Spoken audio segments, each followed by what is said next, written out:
Hello, I'm Maura Alderson with the BBC News. President Biden has announced his administration's first measures to limit gun violence in the United States, describing the situation as an international embarrassment. The executive orders include the tightening of regulations for guns that can't be traced by the authorities because they're assembled at home. But as John Sopel in Washington reports, more ambitious proposals such as a ban on assault weapons would almost certainly be blocked by Republicans. What he wants is for Congress to act, but you'd have to say, given the way Congress is set up at the moment, there is more or less zero chance that that is going to happen. And so even on something like comprehensive background checks, which a wide majority of the American public agree should happen, you're not going to get that through. And so he may say, we need action and we need it now. I'd just say there's very, very little chance that that's going to happen. Police in the US state of Texas say a gunman has opened fire at a business site in the town of Bryan, killing at least one person and wounding several others. A number of people are reported to be in hospital. The local police chief said the suspect was an employee of the firm. It's not clear yet if he's been arrested. A senior official in Russia has warned that Moscow could intervene to help its citizens in eastern Ukraine as tensions rise in the region. His comments come as fighting has increased in the Donbass region between Ukrainian government forces and Russian-backed rebels. Warren Bull reports. The senior Kremlin official Dmitry Kozak said any escalation in eastern Ukraine would be the beginning of the end of the country. He said if the situation were to resemble that of Srebrenica, where Bosnian Serbs massacred thousands of Muslim men and boys in 1995, then Moscow would have to step in to defend ethnic Russians. In an attempt to calm the situation on Thursday, the German Chancellor Angela Merkel phoned President Putin, asking him to reverse the Russian troop build-up on the Ukrainian border. But according to the Kremlin, Mr. Putin dismissed the plea, saying Russia was countering what he called the provocative actions of Kiev. The African Union has dropped plans to secure coronavirus vaccines from India because of a shortage of supply. Delhi has restricted vaccine exports because of surging infections at home.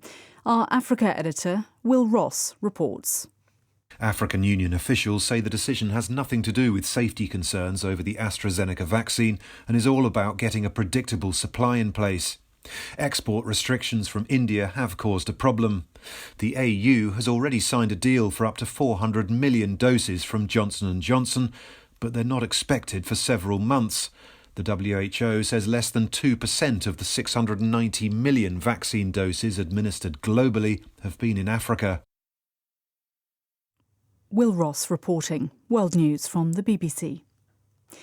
Brazil has reported a new daily record number of deaths caused by the coronavirus, amid delays in the vaccination programme and the collapse of the public health system in many regions. More than 4,200 people have died of COVID in the past 24 hours.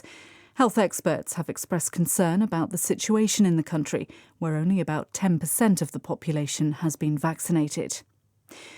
For a sixth night running, there have been clashes between police and protesters in Northern Ireland, in the worst violence seen in years.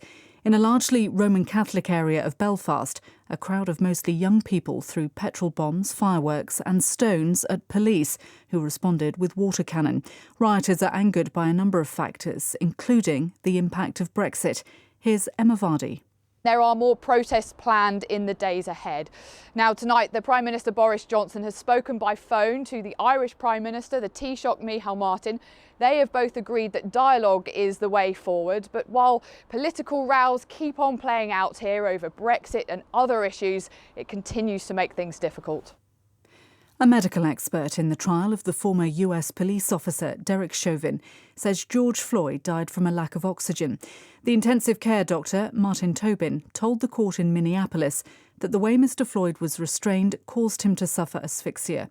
Mr. Chauvin was filmed kneeling on George Floyd's neck for more than 9 minutes during his arrest last May. He denies the charge of murder. Egyptian archaeologists have made a stunning discovery, a lost city that dates back more than 3,400 years to the time of the pharaohs. Experts searching for a temple in the desert near the city of Luxor began finding the walls of houses stretching away in all directions. There were rooms filled with items that ancient Egyptians used in everyday life. That's the latest BBC News.